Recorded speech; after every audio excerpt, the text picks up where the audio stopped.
Fire her before she ruins everything. The words sliced through the executive boardroom so sharply that even the clicking keyboard stopped. Naomi Carter stood frozen near the glass doorway, one hand still clutching a stack of printed financial reports against her chest. Her janitor badge hung crooked against her navy cleaning uniform, and tiny drops of rainwater darkened the shoulders of her coat from the storm outside. 40 floors above Manhattan, the city lights blurred behind the towering windows of Vaughn Global headquarters, glowing silver against the wet night sky. Richard Vaughn didn't look at her when he spoke. He sat at the far end of the marble conference table, perfectly still, one hand resting beside a gold fountain pen worth more than Naomi's monthly rent. "Sir," Naomi said quietly, trying to steady her breathing, "the charity accounts were altered. The numbers don't match the original reports." A few executives exchanged amused glances. Someone near the back chuckled under their breath. Richard finally lifted his eyes toward her, cold and unreadable. "You interrupted a board meeting," he said flatly. "Do you understand how inappropriate that is?" Naomi swallowed hard. Her fingers tightened around the papers. The air in the room felt too thin now, heavy with expensive perfume, polished wood, and judgment. "I know what this looks like," she whispered. "But if you launch that foundation tomorrow morning, the FBI will come after your company." Silence crashed across the room. Elaine Mercer leaned back slowly in her leather chair, perfectly composed in a cream-colored suit. Her lips curled into the faintest smile. "Richard," she said calmly, "security should probably escort her out before this becomes embarrassing." Naomi turned toward Elaine. "You changed the offshore transfer logs," she said. "I saw the deleted entries in the accounting files upstairs. That got their attention." A man near the projector lowered his coffee cup. Another executive leaned toward his laptop screen. Richard's jaw tightened slightly, though his voice remained controlled. "You're a maid," he said. "Why are you looking through financial records?" Naomi's cheeks warmed. Instantly. Not from guilt. From humiliation. "I wasn't trying to," she said softly. "I clean the executive floor at night." The file was left open on the conference monitor. "I noticed duplicate donations linked to shell companies." Elaine laughed this time, smooth and effortless. "This is absurd." Richard stood slowly from his chair. 6'3", tailored black suit, silver cufflinks catching the overhead light. The kind of man who made entire rooms rearrange themselves around his presence. Naomi suddenly felt very small standing there in her worn sneakers and damp uniform. "Tomorrow morning," Richard said, "Vaughn Global launches the largest urban youth charity initiative in New York State history. Reporters are already downstairs. Investors are already committed. And now a cleaning employee walks into my boardroom accusing my executives of fraud." Naomi looked directly at him. "I'm trying to stop you from signing something dangerous." Richard stared at her for a long moment. Then he picked up the gold pen and slid it calmly into his jacket pocket. "You're fired." The words landed harder than she expected. Not loud, not emotional, just final. Two security guards approached immediately from the hallway. Naomi's throat tightened, but she refused to cry. Around her, the executives avoided eye contact, pretending to study tablets and paperwork while she stood there being erased in real time. Richard sat back down without another glance in her direction. "Remove her access badge," he said. "And somebody call legal before this woman starts making stories online." Naomi lowered her eyes toward the papers still trembling slightly in her hands. Then quietly, almost too quietly for anyone to hear, she said, "When the investigators come tomorrow, remember that I tried to warn you." The elevator doors closed in front of Naomi Carter with a soft metallic hum, sealing away the warmth of the executive floor like she had never belonged there in the first place. For a moment, she just stood inside the empty service elevator, breathing carefully through the tightness in her chest while fluorescent lights flickered overhead. Her employee badge was gone now. The plastic clip still hung from her collar, empty and swinging slightly every time the elevator rattled downward. 40 floors above her, the boardroom meeting continued without interruption. The billion-dollar launch would move forward exactly as planned. Naomi lowered her eyes toward the papers still folded tightly in her arms. Her fingerprints had smudged the edges from holding them too hard. Outside, thunder rolled across Manhattan, deep and distant, vibrating faintly through the steel walls of the building. The elevator reached the basement level with a dull chime. The doors slid open to concrete floors, humming pipes, and rows of gray employee lockers lining the walls. Nobody looked at her directly when she stepped out. A few janitors paused their work for half a second before lowering their eyes again. They had all seen security escort people out before. It never ended well.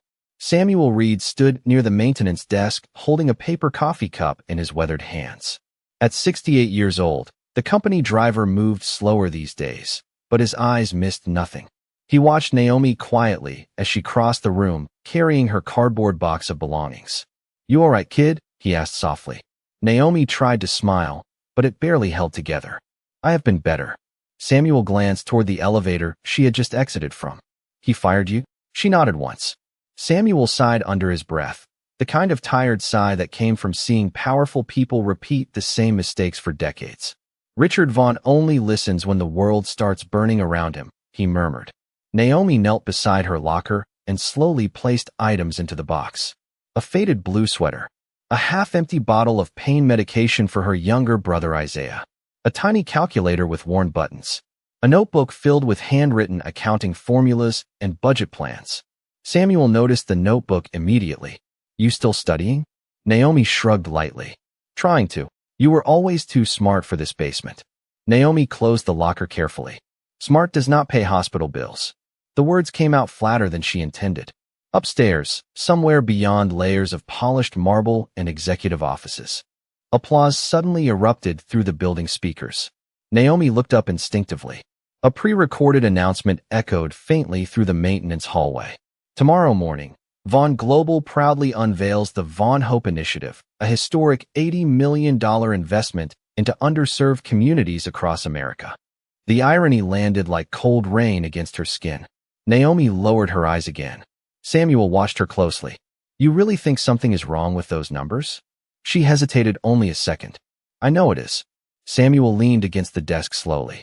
"Then why walk into that room alone?" Naomi stared down at the cardboard box resting in her arms. "Because innocent people are going to lose everything if nobody stops it." Her voice remained calm, but exhaustion pressed against every word now. Samuel studied her face for a long moment before reaching into his coat pocket. He pulled out a folded subway pass and placed it gently on top of her box. "Storm is getting ugly outside," he said. "Train ride is on me." Naomi looked at the pass, then back at him. The kindness nearly broke something inside her. "Thank you." Samuel nodded once. "For what it is worth," he said quietly, "truth has a strange way of surviving rich people." Naomi stepped toward the exit doors as rain hammered against the loading dock outside. Just before she disappeared into the storm, the television mounted in the corner suddenly flashed red across the screen. Breaking news.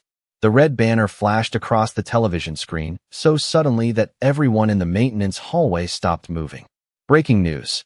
Federal investigators reportedly examining financial irregularities tied to major corporate charities. Naomi froze near the loading dock doors with rainwater dripping from the edge of her coat. Her heart gave one hard, painful beat against her ribs. Samuel slowly lowered his coffee cup. On the screen, reporters crowded outside Vaughn Global headquarters beneath black umbrellas, while camera lights reflected off the wet Manhattan pavement.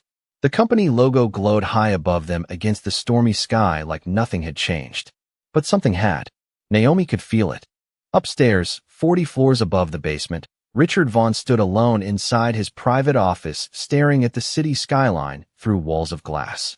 The board meeting had ended 20 minutes earlier, but the tension still clung to the room like smoke after a fire.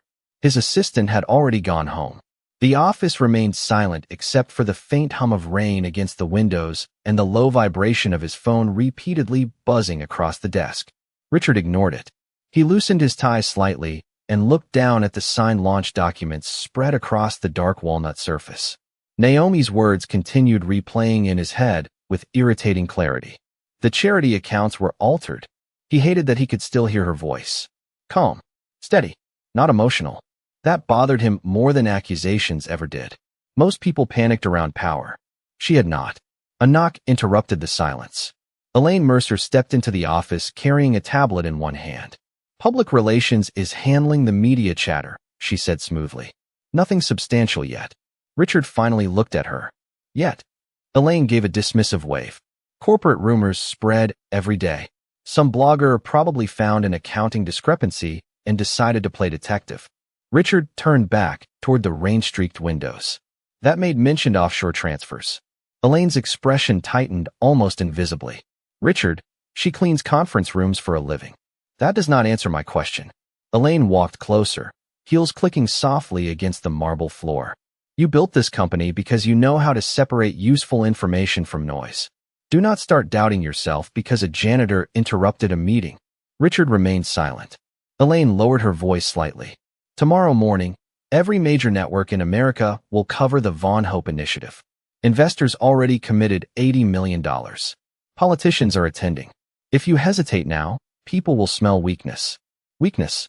Richard hated that word. He spent his entire life outrunning it.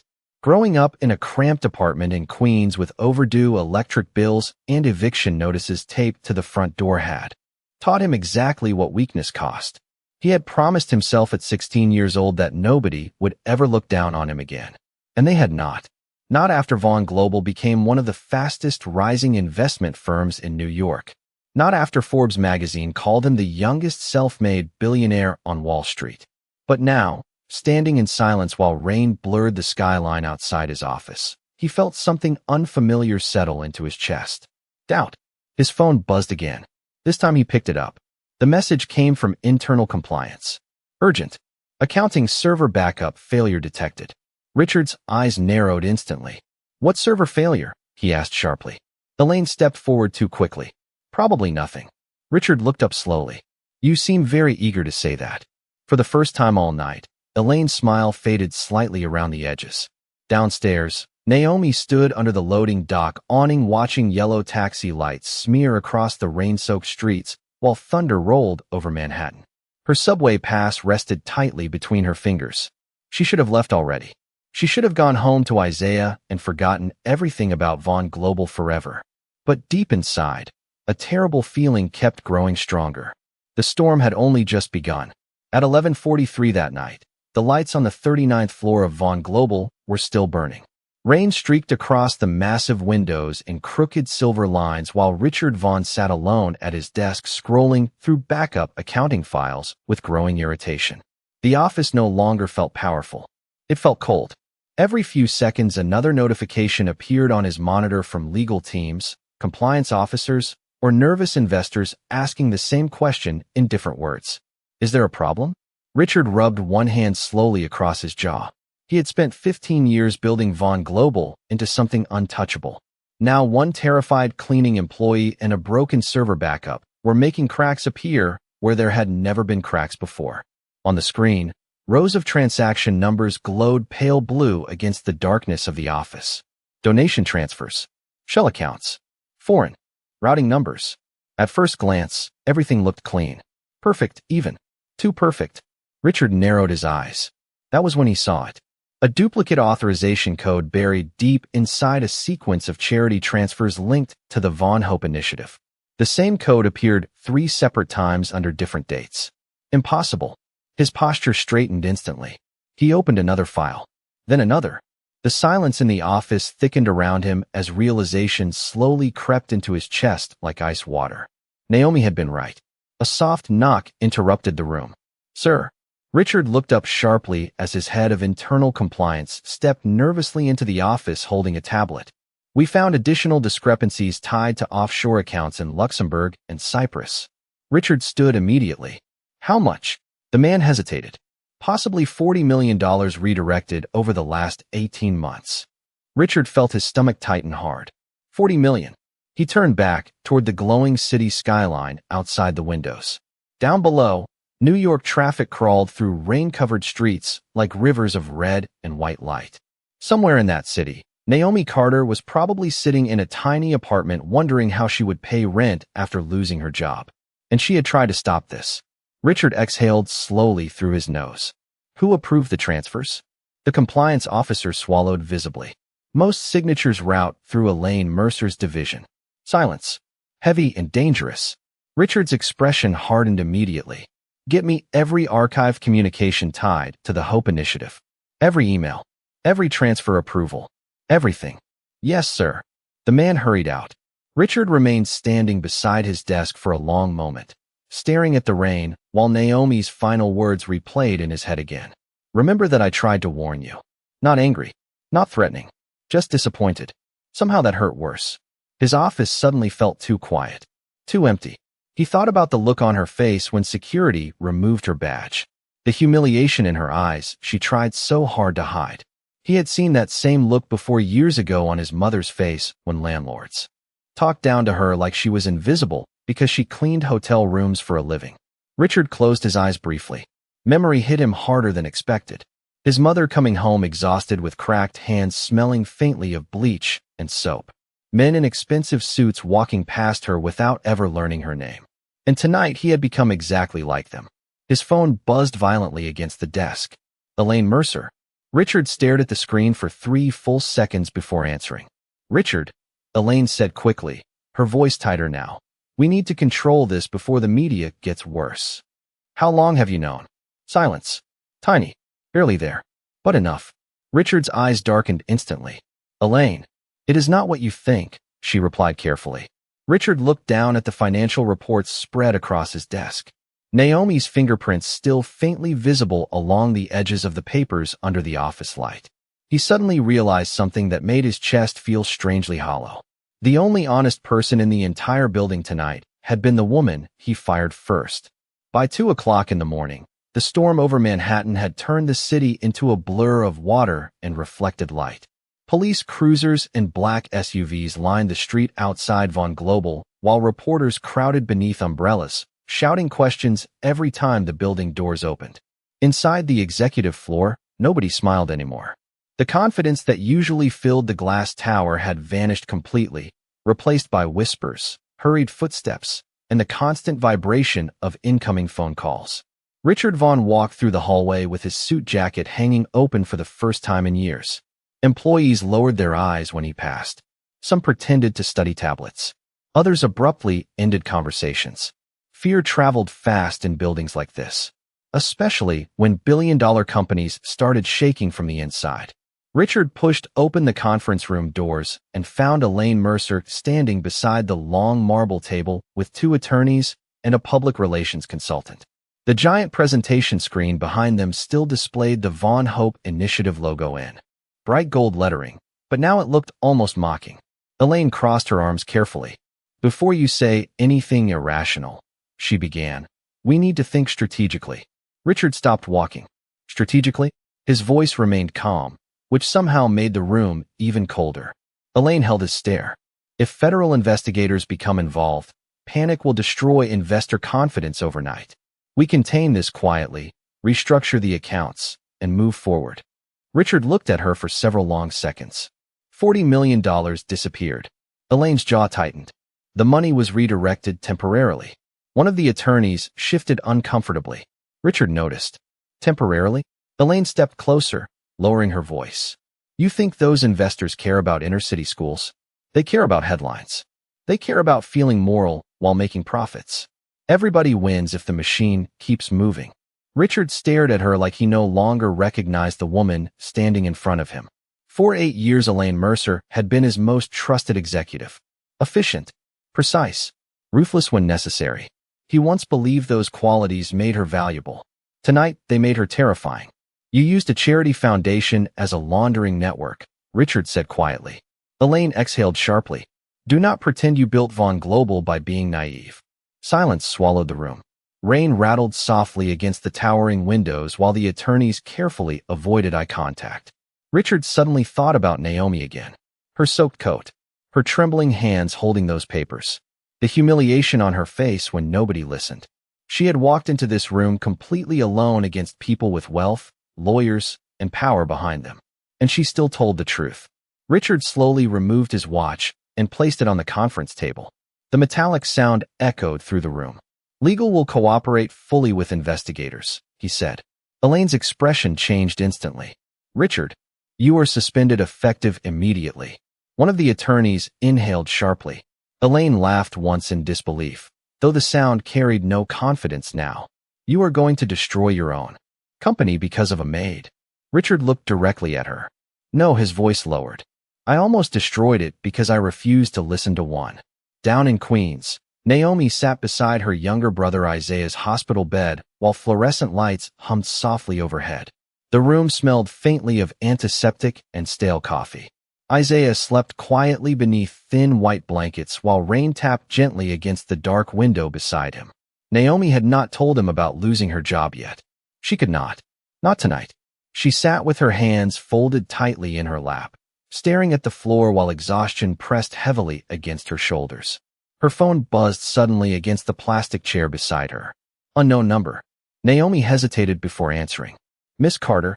The voice on the other end sounded tense. Professional. This is Daniel Brooks from Vaughn Global Legal Counsel. Naomi's stomach tightened instantly. She closed her eyes briefly. What now? A pause. Then the man spoke carefully. Mr. Vaughn would like to speak with you immediately.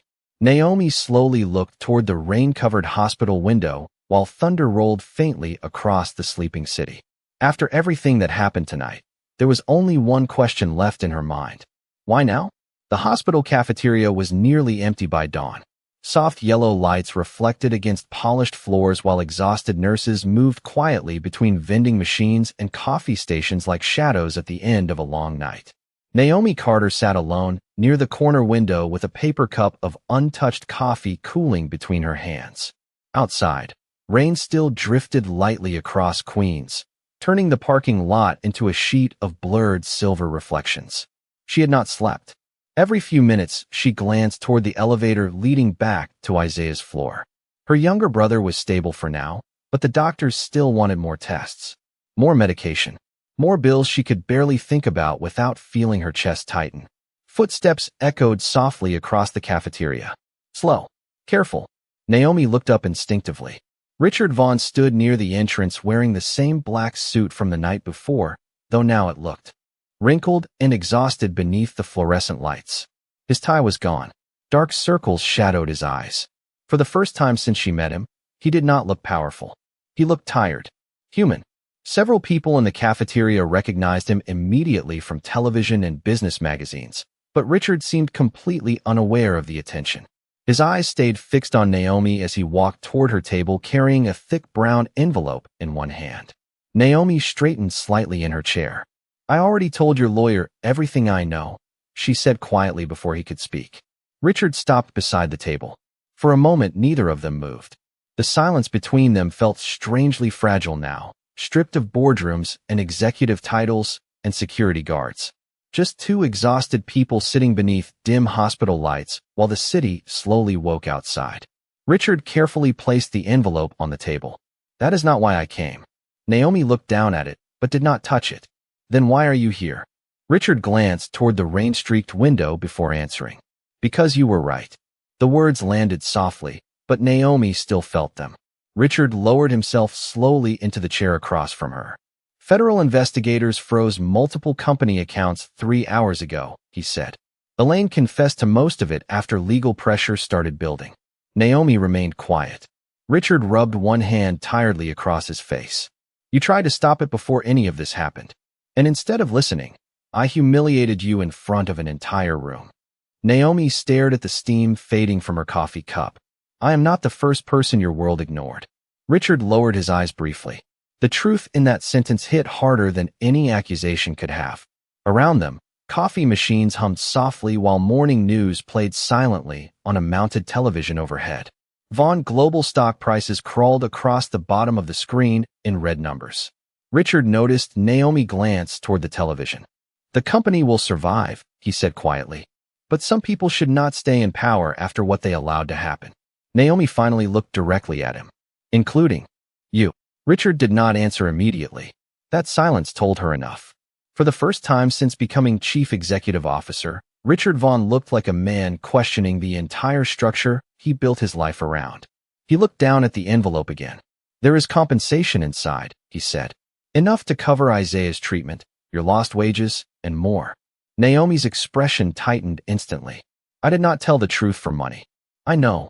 Richard's voice remained calm. That is exactly why you deserve more respect than I gave you. Naomi slowly pushed the envelope back across the table toward him. Richard looked surprised. Keep it, she said softly. Use it for the foundation the right way this time. The cafeteria fell silent around them for a brief moment. Richard stared at her, genuinely stunned. After everything he had taken from her in one night, she was still thinking about strangers she would never meet. Children, families, communities, people with no power at all. Naomi stood slowly from the table and glanced toward the elevator leading back to Isaiah's room. Good people do not need saving because they are rich, she said quietly. They need saving because nobody listens until it is too late. Richard watched her walk away beneath the pale hospital lights while rain continued sliding softly down the windows behind her. And somewhere deep inside him, something old and cold finally began to break. 3 months later, autumn sunlight spilled softly across the streets of Queens, turning the edges of the city gold beneath a cold October sky. The storm that once swallowed Manhattan had long passed, but people still talked about what happened inside Vaughn Global. News anchors called it one of the biggest corporate scandals of the year. Financial magazines printed photographs of federal agents carrying boxes out of the company headquarters, while commentators debated whether Richard Vaughn could ever rebuild public trust again. But none of that mattered much to Naomi Carter anymore. She walked slowly beside her brother Isaiah through a small community park 6 blocks from their apartment building. Dry leaves cracked gently beneath the wheels of his chair while children laughed somewhere near the basketball courts across the street. Isaiah pulled his jacket tighter against the wind and smiled faintly toward the sunlight breaking through the trees. "You know," he said quietly, "you still never told me how you got the hospital bills paid." Naomi smiled softly without looking at him. Somebody finally listened. Isaiah studied her for a second, but did not ask anything else. He already understood enough. Ahead of them stood a newly renovated brick building with large glass windows and fresh white paint across the entrance. Workers were still carrying supplies inside, while a temporary banner stretched above the doors. The Carter Community Learning Center. Naomi paused at the sidewalk, staring silently at the name for a long moment. She still was not fully used to seeing it there. After the investigation ended, Vaughn Global redirected the remaining charity funds into real community programs under federal oversight. No press conference, no giant publicity event, just scholarships, health clinics, tutoring centers, and food programs quietly appearing in neighborhoods that usually got forgotten. Richard Vaughn personally insisted the first center carry Naomi's family name. She tried to refuse at first. He refused harder. Across town, Richard stood alone inside his former executive office while movers quietly removed the last framed awards from the walls. The room looked different now without television crews, lawyers, and executives constantly flooding the building. Cleaner somehow. Honest. He loosened the cuffs of his white shirt and looked down at the resignation letter resting on his desk beside a simple black coffee cup. Chief Executive Officer Richard Vaughn steps down following corporate investigation. The headlines would explode again by morning. He already knew that.